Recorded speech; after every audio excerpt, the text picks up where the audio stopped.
Hello everyone, this is Paul Bertorelli reporting from a very windy opening day of the U.S. Sport Aviation Expo in Sebring, Florida.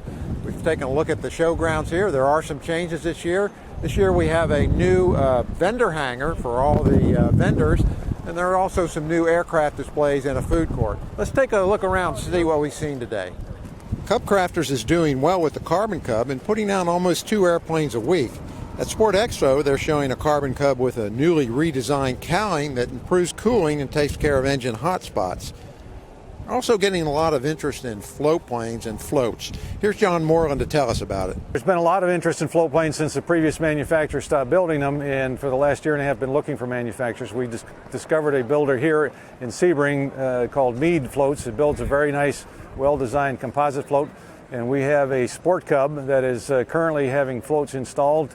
And we have a current Carbon Cub owner that is operating those floats right now, and he's been very happy with them. So it gives us a viable float opportunity for our Sport Cub and our Carbon Cub at a reasonable price. The base price on the floats for the 1430A floats from Mead is $27,500.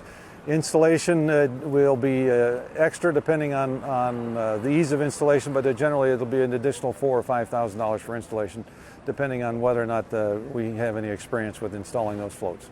Here's another LSA called the Cape Town from Sebring-based float planes and amphibs. It's based on the Aeroprac design, and the company makes its own fiberglass floats. Check out the unique design with an extended retractable nose gear that makes it flip-proof if you land on the water and forget to retract the nose gear. Base price on the Cape Town is $136,800 on floats. The Flight Design CTLS can have floats too, and a Canadian company called Claymar will set you up with a pair for $30,000. Claymar's weight-saving idea is to use electric retraction for the amphibious gear. Speaking of all things electric, here's something we never thought we'd see: air conditioning in a light sport aircraft, but Tecnam is offering just that in the Fly Cool system in the P2008. Here's Tad Olmsted to explain the installation. The P2008 Tecnam has an all-electric air conditioner which is produced by Fly Cool out of Denver, Colorado. The system's 22 pounds. I install it here in Winter Haven, Florida. It's completely electrical. It's not engine driven, and it cools the cabin on a hot Florida sunny day. It'll cool the cabin 20 degrees, no problem. The weight and balance affected the aircraft roughly 7/8 of an inch aft. The total cost of the package with the 28-volt alternator fully installed in all the Tecnam lines is $11,700. This airplane ought to look familiar. It's the FK-12 fully aerobatic biplane, and the nice-looking engine installation you're looking at is the Lycoming AEIO 233, which is being installed by Renegade Aircraft out in Kansas City. Renegade said the airplane is just about ready to fly, and they have orders on the books. They're waiting FAA approval. Also on the engine front is Rotac's new 912IS.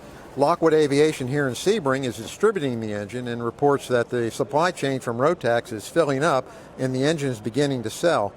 Lockwood's Dean Vogel told us test flights in Lockwood's AirCam have yielded about a 15% better fuel economy over the 912 ULS, which is usually used in that airplane.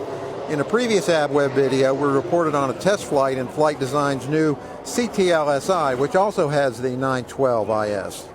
Last, here's a really neat gadget that will provide more coverage on at Sun and Fun called the Terra Tracker. It's an iPad-based hardware and app package that uses cellular technology to track an aircraft position in real time from anywhere an iPad can catch a cellular signal.